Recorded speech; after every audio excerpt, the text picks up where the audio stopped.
Dalam segmen bedah taktik pada kali ini, kita nak bedah taktik seorang jurulatih iaitu Mikel Arteta daripada Arsenal. Assalamualaikum dan selamat datang ke Kepala Bola Studio. Seorang ni kita nak bedah taktik seorang jurulatih yang kita boleh katakan trust the process, yang datang daripada pasukan Manchester City, anak buah Pep Guardiola pada tahun 2019 ke Arsenal. Dan kita boleh kata awal-awal dia dekat pasukan Arsenal boleh kata struggle jugalah walaupun menang FA Cup. Tapi musim ke musim Arsenal menunjukkan improvement, dan musim ni setakatlah ni Arsenal telah berada di tangga teratas liga, hanya kalah sekali saja dalam 20 peluang liga. So kita nak tengok apa perubahan yang Arteta buat dekat Arsenal. Sebab kali terakhir Arsenal menang liga adalah pada musim Invisible depa tau, musim 2023-2024 tu. So memang lama dah Arsenal tak menang. Nak polish mentality pemain ni nak jadi champion bukannya mudah. Dan Jose Mourinho pun pernah cakap tau. Macam kita tahu Jose Mourinho ni dia selalu cakap benda yang dia cakap tu kita rasa macam nonsense, tapi lebih kurang 2 tahun ke depan ataupun setahun ke depan kita akan nampak benda yang dia cakap tu betul. Dia kata waktu tu dia masih lagi manager pasukan Spurs ketika berhadapan dengan pasukan Arsenal. Jose Mourinho bagi tahu Arteta ni akan menjadi seorang jurulatih yang sangat hebat disebabkan dia ni ada vision dan juga taktikal yang jelas. Waktu dia bagi tahu benda tu, waktu tu Arsenal dekat nombor 14 tau. So Jose Mourinho katalah, mungkinlah Lani yang pergelak dekat aku sebab aku kata Arteta ni akan jadi manager yang bagus. Tapi Lani dah terbukti pun kata-kata Jose Mourinho tu, Mikel Arteta memang seorang jurulatih yang sangat bagus. Lagi-lagi dia mendapat didikan taktik daripada seorang jurulatih yang berkelas dunia juga seperti Pep Guardiola. So jom kita tengok base 11 yang Arteta selalu gunakan dekat pasukan Arsenal. Daripada goalkeeper macam biasa Arteta selalu gunakan Aaron Ramsdale. Partner centre back adalah William Saliba dan juga Gabriel Magalhaes. Right back semestinya adalah Ben White dan left back adalah Zinchenko. Kalau Zinchenko injured mungkinlah akan masukkan Tomiyasu ataupun Kieran Tierney. Trio midfield Arsenal, defensive midfielder adalah Thomas Partey, center midfielder adalah Granit Xhaka, dan juga attacking midfielder semestinya adalah Martin Odegaard. Dan front three Arsenal adalah right wing Bukayo Saka, left wing Martinelli, dan juga striker adalah Gabriel Jesus. Dan ni Gabriel Jesus injured, dia pun pakai Eddie Nketiah, dan Eddie Nketiah menjalankan tugas dengan cukup baik dekat Arsenal. Dan kita nak tengok apa yang Arteta buat. Mula-mula dia datang dekat Arsenal dulu. Yang pertama sekali, Arteta telah mengeluarkan toksik-toksik daripada kelab.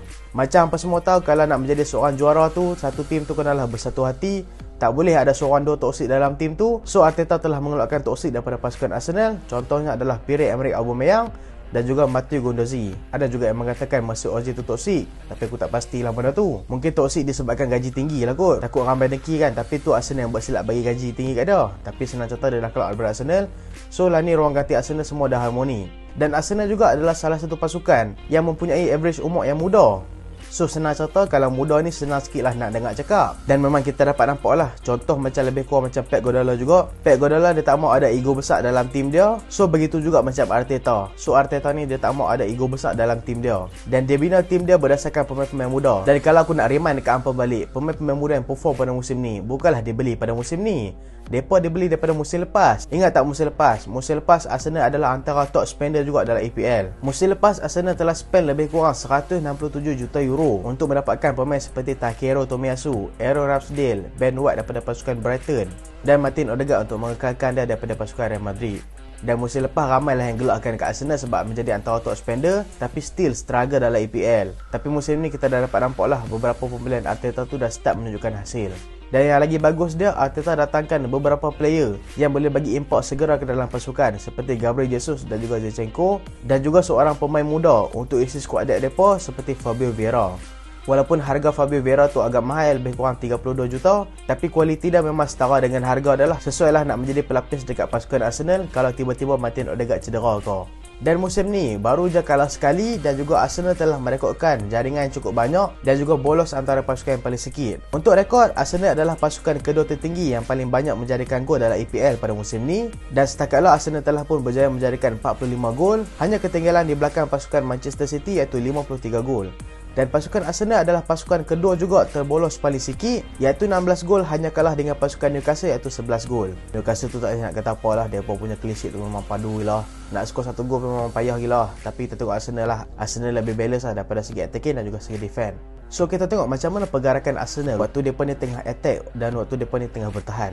Bagi aku, kunci attacking Arsenal adalah semua memainkan peranan masing-masing. Lebih kurang waktu Gabriel Jesus ada, Martin Odegaard ni lebih fleksibel. Dia ni boleh turun ke bawah, dia ni boleh masuk ke dalam kotak penalti disebabkan depa ni ada Gabriel Jesus yang boleh turun sebagai false nine dan juga boleh drift bola ke atas. Lain pula bila ada Nketiah. Nketiah setakatlah telah membuatkan fans Arsenal telah lupakan Gabriel Jesus buat sementara. Tapi tipikal permainan Nketiah tak sama macam Gabriel Jesus. Tipikal permainan Nketiah adalah tipikal nombor 9, iaitu striker yang just tunggu bola untuk finishkan bola. Cara permainan Nketiah membuatkan Martin Odegaard selalu kena stick dekat position dia ataupun dia selalu rotate position dia bersama Bukayo Saka. Dan kunci utama kepada attacking pasukan Arsenal adalah Arteta bagi freedom dekat winger dia. Winger Arsenal iaitu Bukayo Saka dan juga Martinelli selalu diberikan freedom untuk naik sejauh mana yang mereka boleh. Dan ketika attack, mereka ni akan dibantu oleh beberapa player. Contoh, ketika Bukayo Saka nak attack, kita akan dapat nampak beberapa player akan berada di sekeliling dia untuk create overload dekat situ.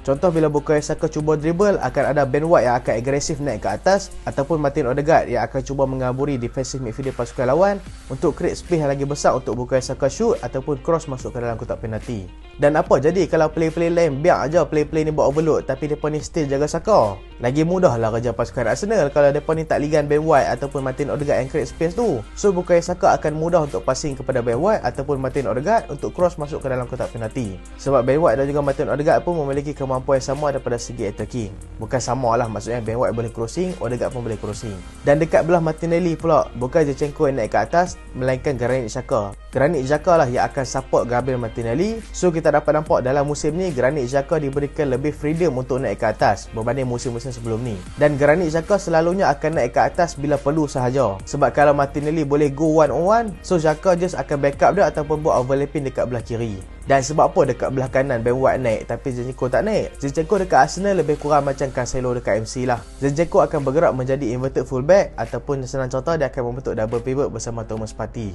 Dan situasi macam inilah membuatkan pasukan lawan susah gila nak cope dengan attacking pasukan Arsenal. Dan pemain-pemain Arsenal ni mereka selalu bertukar-tukar posisi tau, membuatkan pasukan lawan ni susah gila nak press mereka, susah nak marking mereka disebabkan mereka ni selalu tukar position. Dan Nketiah arahan Arteta hanya tunggu dalam kotak penalti, jadi posisi yang betul untuk finishkan bola sebab orang akan swap bola ke hang. Tapi Nketiah ni bila kata dia tunggu dalam kotak penalti, bukan dia tunggu bodoh je lah. Dia ni juga ada kemampuan untuk drive bola ke atas macam Gabriel Jesus, tapi Gabriel Jesus lagi baik lah.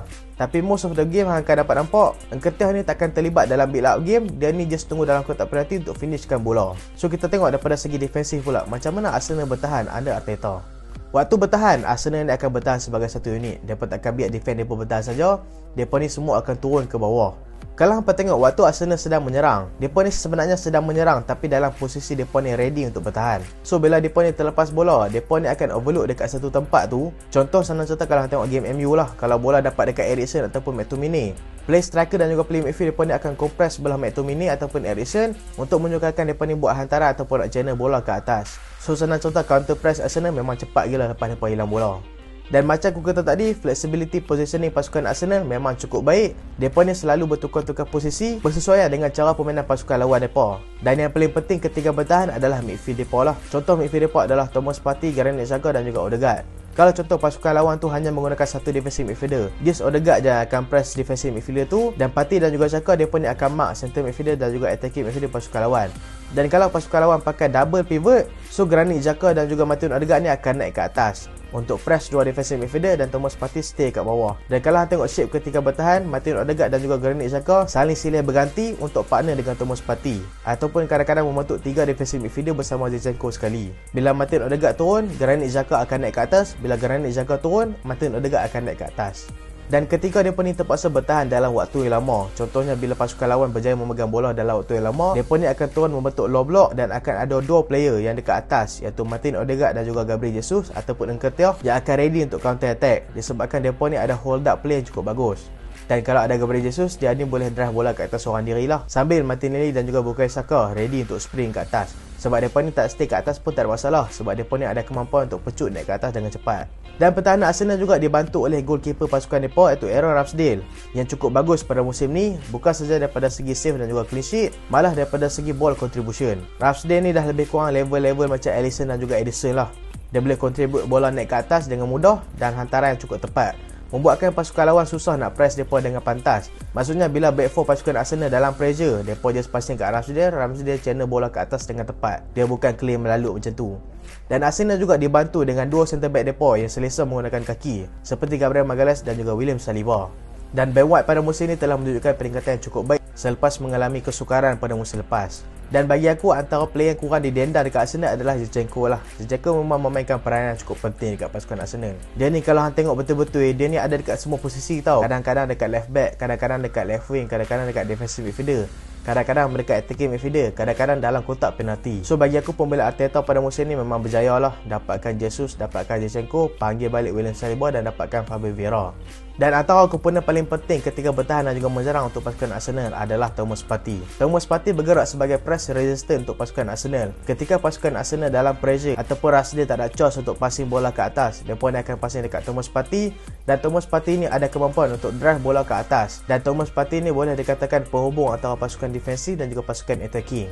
Dan itulah anda dapat nampak kalau Thomas Partey injured, memang Arsenal ni agak struggle juga untuk attack dan juga bertahan macam biasa. Sebab mereka terpaksa susun balik struktur defensif mereka dan juga struktur attacking mereka tanpa Thomas Partey. Dan aku rasa kalau Arsenal terus mengekalkan prestasi macam ni, mungkin kita boleh kata mudah lah untuk Arsenal menang Liga dengan lebih awal. Tapi kita harap player-player Arsenal ni dapat menjaga fitness mereka dengan cukup baik lah. Macam kita tahu musim lepas Arsenal struggle disebabkan kecederaan. So musim ni kita tak mau berlaku benda yang sama. Sebab bagi aku, skuad dek pasukan Arsenal pun agak merisaukan juga. Mereka ni telah upgrade skuad dek mereka, tapi still merisaukan juga. Nasib baiklah Nketiah perform lepas Jesus tak ada tu. Kalau Nketiah tak perform, mampus juga Arsenal tu.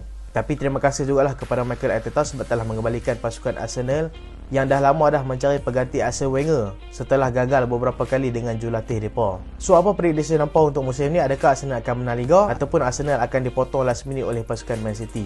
So itulah video kali ni, segmen bedah taktik pasukan Arsenal under Mikel Arteta. Dan minta maaf kalau ada apa-apa kekurangan dalam video ni. Kalau hampa ada nak tambah lagi pasal taktik Arteta dekat Arsenal, hampa komen kat bawah, okey? Dan terima kasih sebab tengok sampai habis. Jangan lupa like, jangan lupa share, jangan lupa subscribe. Aku Solehan. Assalamualaikum.